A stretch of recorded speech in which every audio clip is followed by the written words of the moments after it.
Hey everybody, welcome on into the Delmarva Sports Insider. I'm Sports Director Brandon Bossert. What's up? It's yours truly, sports anchor Devin J. Martin. Welcome into the show.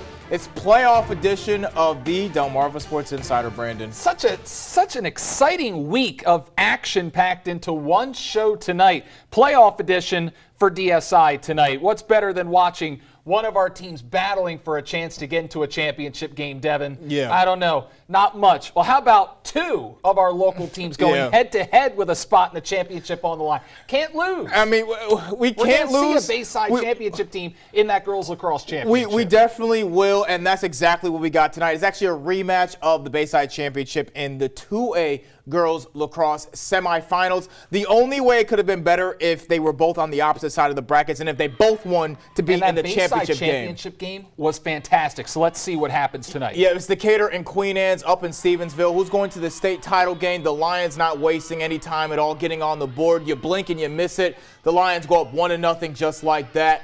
Decatur responds. Sadie Kaufman scorching up the field. Open road. She shoots, but it's blocked by the keeper. What a save. Both of these two teams traded blow after blow. Second period now as Kaylin Shimko zigzagging her way for the goal. Decatur up by 1 at that point, but Bailey Pinder trying to tie things up, puts on the moves, gets around the defender, shoots it on net, and we are all knotted up. The hero for this game, though, was the leading scorer, R.J. Enser. Who else? This goal right here would be the silver bullet to the Seahawks season. You see Decatur's score right there that tied things up. R.J. Enser, she was the hero for Queen Anne's in that Bayside championship game. She would go on to help secure this semifinal game as well as they get the win over Decatur. Final score 6-4. Absolutely incredible game from both teams. Great defensive effort on both sides as well. And for Queen Anne's, they have a chance to go for their second state championship in girls lacrosse in 4 years coming up next week at Stevenson University. It's going to be either Tuesday or Thursday. We still don't know who Queen Anne's will be facing. The other side of the bracket will be playing tomorrow afternoon. So we will find out tomorrow who Queen Anne's will be facing next week. Now let's look ahead to tomorrow afternoon. In the 2A boys lacrosse bracket, it's Kent Island versus Glenelg. The Bucks looking to three-peat in boys lacrosse this spring.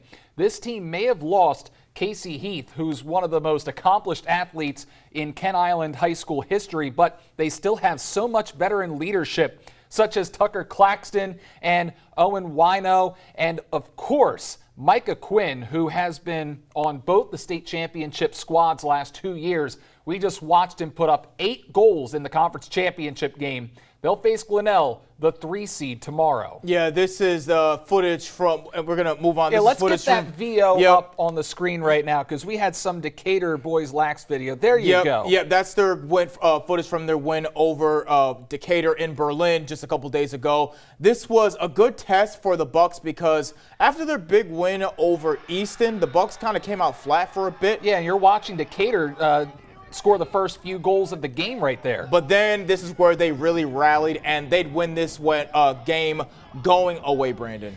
Yeah, so Kent Island, that was a game that I think that they needed to have in the playoffs going into the state semifinals, being tested by Decatur down here on the road, preparing them hopefully for that semifinal matchup tomorrow at Paint Branch High School. That's across the bridge. Opening face-off scheduled for noon tomorrow.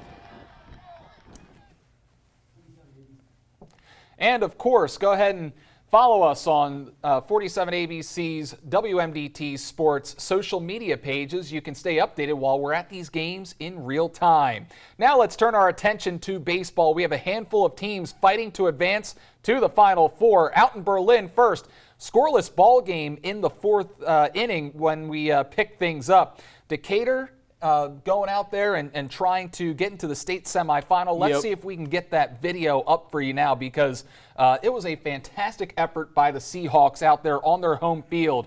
We've got the bottom of the 4th inning, scoreless game, pitchers duel out there, 2 in scoring position, high fly ball to center, deep enough to bring the run home from third, and that's going to break the ice. The number 1 seed in the 3A still threatening in the 4th. Caden Shockley Grounder back through the middle. That's a clutch base hit with 2 outs in the inning. That gives the home team a bit of cushion. Another timely hit here. But watch carefully as Nate Berzonski grounds it to the right side, hits off the runner at first base.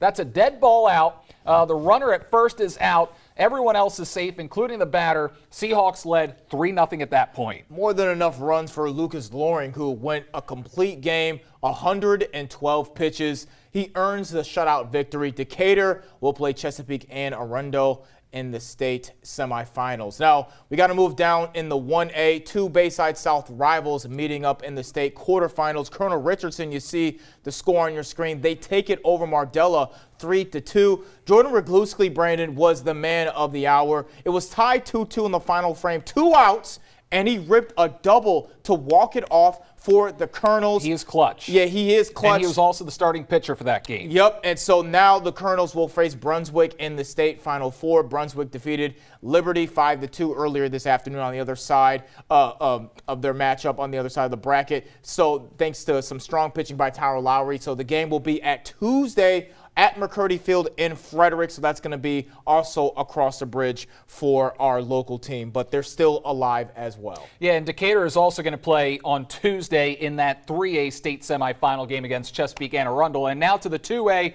where Parkside unfortunately falling to Middletown 6-0. The Rams season coming to a close. Connor Bailey went 3 for 3 at the dish, but the Rams just could not drive in those runners today. Congratulations to Parkside on a fantastic run. Obviously, they were defending state champions. They made a long run this time around as well. And finally, over to softball. The best team in the state of Maryland, regardless of classification, may reside in Mardella Springs this year. Yeah, I mean, they're an absolute the Warriors are living up to their name. They sure are. Teeing off in the early innings, Mardella taking a 2-0 lead after 1 inning of play.